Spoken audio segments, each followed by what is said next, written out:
আমি তো বিশাল গরিব, বাংলাদেশের সবচেয়ে বড় গরিব হইছে আমি।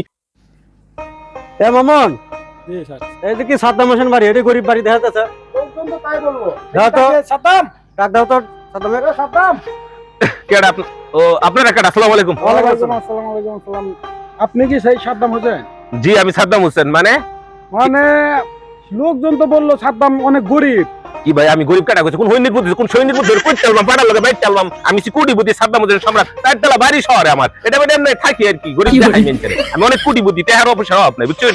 ও আচ্ছা আচ্ছা স্যার, তাহলে তো এটা না, কারণ হচ্ছে যে যেখানে 10 লাখ টাকা দেবো ভাই, সে তো টাকা পয়সা তো তার কোনো আচ্ছা ঠিক আছে, তাহলে ভাই 10 লাখ টাকা দিবেন মানে বুঝলাম না, কেলি গেছিলেন আমরা হেডা কোন আগে?